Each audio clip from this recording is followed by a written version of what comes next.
What's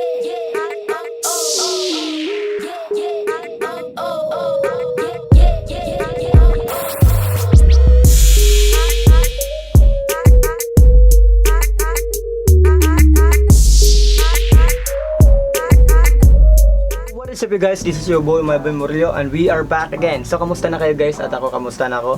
So ito na nga guys, mag-upload na tayo ng video and for today's vlog guys is we're going to unbox this gaming keyboard and this gaming mouse. And before I start, gusto ko lang i-share sa inyo kung bakit hindi ako napag-upload ng mga ilang buwan. So yun guys, kasi marami kasing nagtatanong sa akin kung bakit daw hindi na daw ako nag-vlog. The reason why kung hindi na ako nakapag-vlog ng mga ilang buwan guys is meron akong work which is isa akong videographer sa Ocean Wave. There will be coming 5G network here in Philippines and isa akong videographer doon.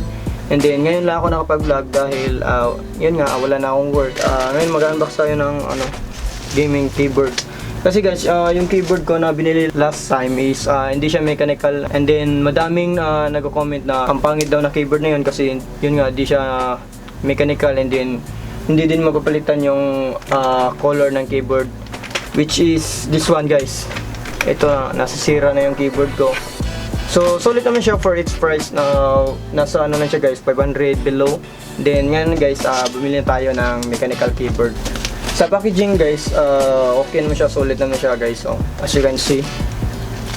And then kung gusto nyo bumili nitong keyboard ito guys is nasa description yung link, i-click nyo lang. So yan, box na natin. Kuha muna tayo ng konting. So ito na guys, as you can see, lagay dito na mechanical keyboard. Paano ba ito buksan? Ito ko lang. So sa color guys, may available na gold, silver, black, and blue. So kayo na bahala kung anong gustong color nyo. And then ang pinili kong color guys is black. So there you go guys. Ang ganda ng pagka-packaging niya guys, talagang safe na safe, you know. So tanggalin muna natin to.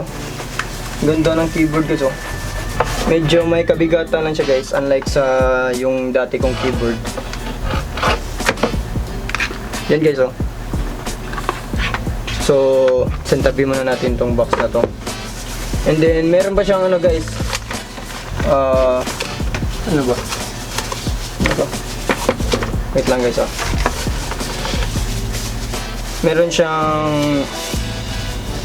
ito which is ilalagay natin sa sa keyboard natin. So yan guys, yun lang ang laman dito sa box. So ito, try muna natin kung gumagana nga ba.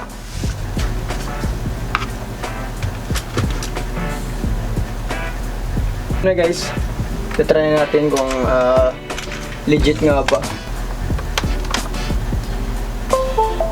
So yan guys, kita nyo guys na gumagana nga talaga. As you can see, pinalitan ko yung kulay.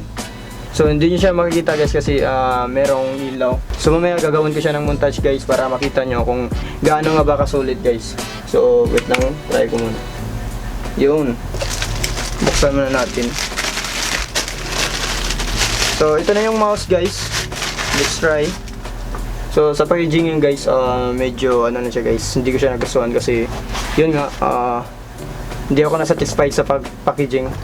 Sana maganda yung, sana safe yung nasa loob guys. Paano ba ito buksan? Ito ko lang.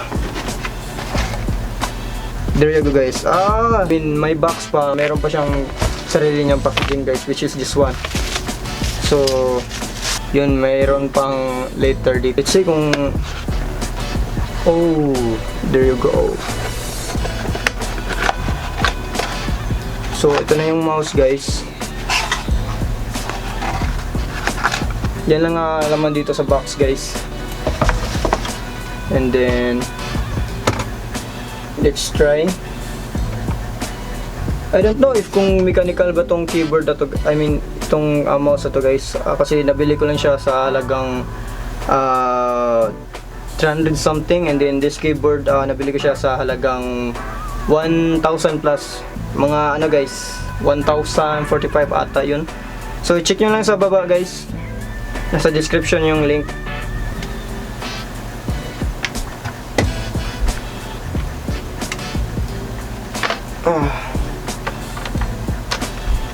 So yun guys, ito na yung mouse guys. Yung nag-automatic siyang nag-change yung color. And then yun lang guys, yun lang yung nasa box. And then share ko lang sa inyo guys itong mga bago kong gamit, which is this one, the Canon wide lens, which is itong ginagamit natin ngayon. And then this is the Weevil is my new gimbal. Dahil sa pagsipag ko yan guys, nakuha ko yung mga gamit na yan. Ito yung tunog ng keyboard guys.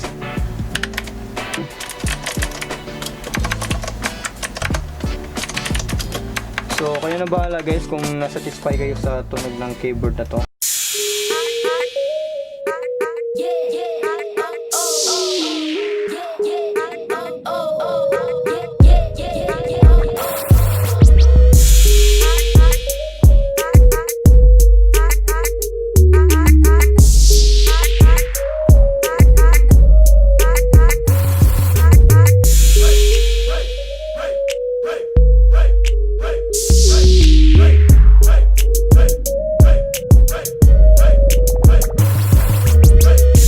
So yan lang guys, salamat sa papagnood. Sana na-enjoy kayo sa vlog natin ngayon. And then huwag niyo kalimutan mag-subscribe. Click niyo yung notification bell para ma-notify kayo kung meron akong bagong i-upload. And then kung meron kayong bumi na ipapadala guys, i-message niyo lang ako sa social media ko. Nasa description yung mga social media ko. So yun lang guys, salamat sa papagnood. Dito lang natapusin kong vlog na to. And then see you next vlog. Babush! Woo! Hey!